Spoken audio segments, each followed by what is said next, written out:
이스라엘 백성들이 이제 가나안으로 향하기 위하여 광야 행진을 앞두고 이스라엘 백성들이 해야 했던 첫 번째 과제는 하나님 앞에 거룩하게 구별되어 성결을 이루는 일이었습니다. 그래서 앞선 민수기 5장부터 쭉 내용을 보면 이스라엘 백성들에게 어떤 말씀이 주어졌냐면 성결 규례에 관한 말씀이 계속 주어졌고, 이어서 또 자신을 하나님께 구별하여 드리고자 했던 나실인의 성결 규례법이 또한 이어서 나왔다는 것을 우리가 계속 살펴보았습니다. 그리고 이제 민수기 7장부터 10장 10절까지는 마지막 단계를 할 수 있는데요, 성막을 거룩하게 구별하고, 그리고 이곳에서 이스라엘의 12지파의 이 지휘관들이 헌물을 드린 내용을 자세하게 오늘 우리가 함께 읽어보았습니다. 번제단을 봉헌한 후에 이스라엘 12지파의 지휘관들이 매일같이 한 사람씩 각 지파의 대표들 지휘관에 나와 많은 양의 헌물을 드리고 있는 모습을 우리가 쭉 읽어보았는데, 이것은 무엇을 뜻하냐면 이스라엘 백성들이 자기 자신을 하나님께 온전히 드리겠습니다, 헌신을 다짐하는 의미가 그 가운데 담겨 있다는 것이죠.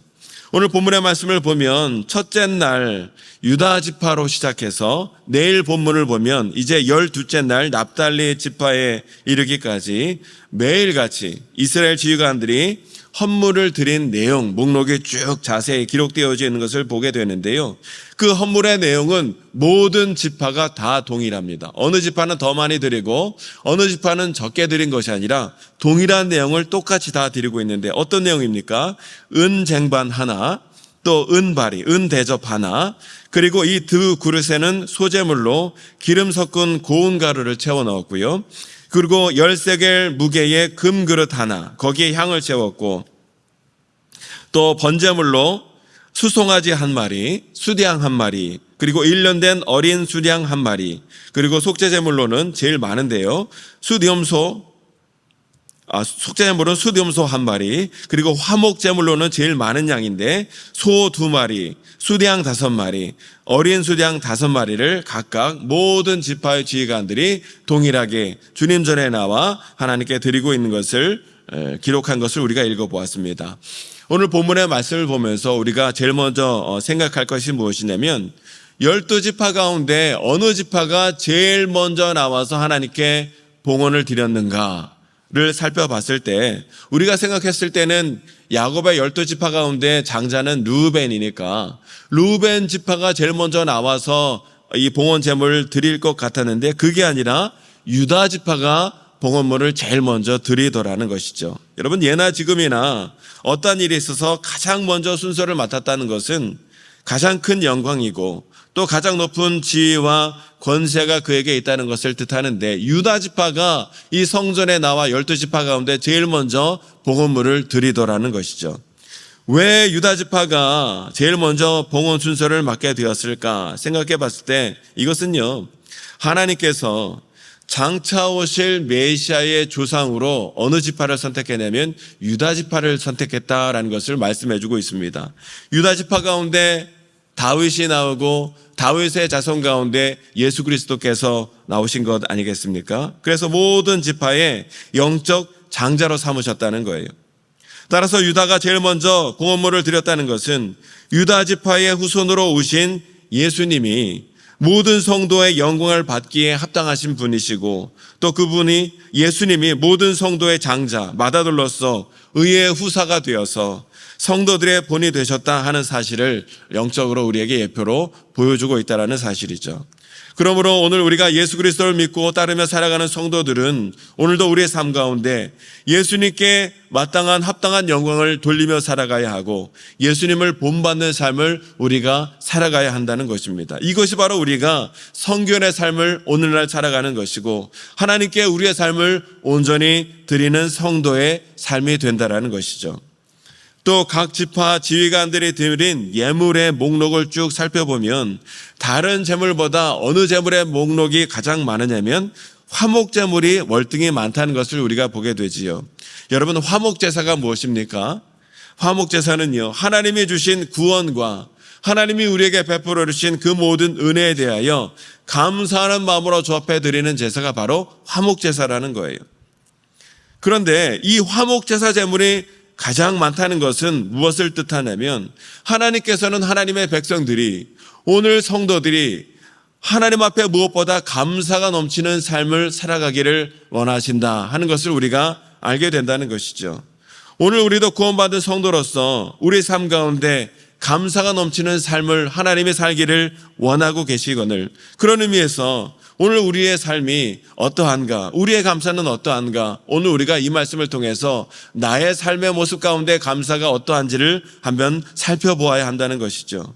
좋은 일이 있을 때는 우리가 감사하는 것이 그리 쉽지는 않지만, 어렵지는 않지만, 그러나 그때도 감사하는 그때일 뿐 감사의 마음은 곧 무감각해지기 마련입니다. 더군다나 여러분, 우리가 어려운 일을 만나기라도 한다면 우리는 감사보다 불평이나 원망의 마음이 늘 앞서곤 합니다. 뿐만 아니라 우리의 드리는 기도도 가만히 살펴보면 우리의 삶을 지켜주신 하나님의 은혜에 대하여, 또 우리를 구원하신 주님의 은혜에 대하여 감사하며 기도로 나아가기보다는 이것저것 달라는 요구의 기도가 훨씬 더 많은 것을 보게 되지요. 이처럼 우리의 모습은 감사보다는 늘 불평과 요구가 앞선 삶을 살아가고 있는 것은 아닌가, 오늘 우리가 되돌아보아야 한다는 것이죠. 이렇게 우리가 나도 모르게 불평과 원망 많은 삶을 살아가고 있으나, 그러나 여러분, 우리의 삶을 가만히 되돌아보면요, 우리 삶 가운데 감사할 것들이 얼마나 많은지 모른다는 거예요. 매일 같은 일상이 똑같이 계속 반복되는 것처럼 보이지만 여러분, 가만히 믿음의 눈을 들어 하나하나 따져보면 우리 삶 가운데 하나님께서 베풀어 주신 감사의 조건들이 얼마나 많은지 모른다는 거예요. 당연한 것 같지만 은혜 아닌 것이 하나도 없는 삶을 오늘도 우리가 살아가고 있다는 것입니다. 무엇보다 우리가 감사할 것이 무엇입니까? 죄로 인하여 영원히 죽을 수밖에 없는 우리들을 예수 그리스도께서 십자가 위에 보혈을 흘려주시고 나 대신 죽으심으로 말미암아 죄와 사망에서 우리를 구원해 주시고 영생을 얻은 하나님 자녀로 삼아주신 그 은혜가 우리에게 얼마나 감사한 은혜인지 모른다는 거예요. 아무리 우리가 감사하고 감사해도 일평생 다 갚지 못할 감사의 고백의 조건이 우리에게 되고 있는 것을 보게 됩니다. 때문에 여러분, 우리가 하나님 앞에 나아갈 때는 예배를 드리든지 기도를 드리든지 또 우리가 헌신을 하든지 예물을 드리든지 우리는 하나님 앞에 나아갈 때 무엇을 할 때든지 무엇보다 감사의 마음으로 나가야 한다는 것이죠. 시편 50편 23절 상반절의 말씀을 보면 감사로 제사를 드리는 자가 나를 영화롭게 하나니 하고 말씀하고 있습니다. 오늘 저와 여러분의 삶 가운데 불평, 불만은 다 사라지고 하나님 주신 은혜에 대하여 더욱더 감사하며 찬양하며 영광 돌리며 살아가는 은혜가 저와 여러분 모두에게 있게 되어지시기를 주님의 이름으로 축원합니다. 계속해서 봉헌 드리는 순서를 살펴보면요, 헌신을 의미하는 번제를 드리고 난 이후에 죄를 속하는 속죄제를 드리고 있는 것을 또한 우리가 보게 됩니다. 이는 우리가 하나님께 헌신을 드릴 때에도 자신의 죄를 늘 되돌아보는 가운데 회개하며 하나님 앞에 나아가는 것이 중요하다라는 것을 우리에게 말씀해 주고 있습니다. 대부분 성도들은요, 처음에는 의욕과 자신감을 가지고 하나님 앞에 나아가 헌신하기 마련입니다. 그런데 신앙생활을 해 나가다 보면 자기도 모르게 실수하고 나도 모르게 하지 말아야 할 행동도 하고 나도 모르게 범죄할 때가 많이 있는 것을 보게 되죠. 연약한 인간의 몸을 입고 살아가기 때문에 어쩔 수 없는 일이기도 합니다. 그런데 문제는 자신의 잘못과 죄에 대하여 제대로 깨닫지 못할 뿐만 아니라 그것을 인정조차 하지 않으려는 것이 가장 문제라는 것이죠. 여러분, 이것은 우리가 늘 경계해야 할 일입니다. 죄를 짓는 것보다 더 무서운 것은 어찌 보면 죄를 깨닫지도 못하고 인정하지도 못하고 회개하지 못하는 것이 가장 무서운 일이 된다는 것이지요. 우리가 그렇게 살아가다 보면 어느새 우리의 마음은 완악해지고 교만해지기 마련이라는 거예요. 주님의 일을 한다고 하면서 오히려 하나님과 더욱더 멀어지는 일이 초래될 수도 있다는 것이죠. 때문에 우리는 내가 얼마나 연약한 존재인가 를 항상 잊지 아니하는 가운데 날마다 말씀의 빛에 비추어 내 자신을 되돌아보며 회개하며 나갈 수 있어야 한다는 사실에, 여러분, 어느 날 단 한 번 엄청난 죄로 인하여 멸망받는 사람은 거의 없습니다. 대부분 작은 죄를 짓고도 그것에 대하여 무감각하거나 대수롭지 않게 생각하다 그러한 사소한 죄가 반복되고 쌓여서 우리는 돌이킬 수 없는 결과를 초래할 때가 있다라는 것이죠. 이처럼 우리가 하나님 앞에 헌신을 하되 작은 죄에 대해서 무관심한 채로 헌신을 하다 보면 우리는 잘못된 열심, 잘못된 헌신으로 하나님 앞에 나아가게 되는 것이고, 이것은 하늘의 문을 여는 것이 아니라 오히려 하늘나라의 문을 막아서는 일이 될 수도 있다는 것이죠. 이러한 삶을 살아가는 대표적인 예가 바로 바리새인들이 그랬다라는 거예요. 바리새인들은 열심히 있었어요. 헌신을 했어요. 그러나 그들은 전혀 죄를 회개하지 않았기에 늘 회칠한 무덤이나 주님께 무서운 책망을 받은 자들이 바로 이 바리새인들이었다라는 것이죠. 때문에 우리는 항상 깨어 있어서 우리의 잘못을 늘 살펴보고 우리 성령 하나님의 도우심과 조명 가운데 늘 회개한 것을 발견할 때마다 예수 그리스도 십자가 보혈의 은혜를 의지하는 가운데 회개하며 나아가야 될 줄로 믿습니다. 그것이 바로 하나님 앞에 거룩하게 구별된 참 헌신의 삶을 살아가는 성도의 모습이 된다는 것이죠. 내일 본문 가운데 89절에 보면 이런 말씀이 있습니다. 이렇게 기록되어 있습니다. 89절에 보면 모세가 회막에 들어가서 여호와께 말하려 할 때에 증거계 위 속죄소 위에 두 그룹 사이에서 자기에게 말씀하시는 목소리를 들었으니 여호와께서 그에게 말씀하심이었더라. 아멘. 여기에 보면요, 모든 봉헌이 끝나고 모세가 성막에 들어가 하나님께 뭔가 기도하려고 하는 것이 있었다는 거예요.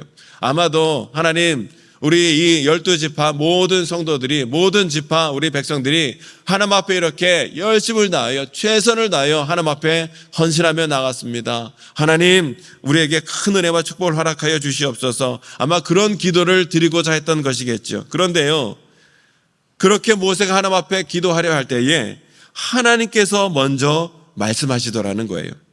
무슨 뜻입니까?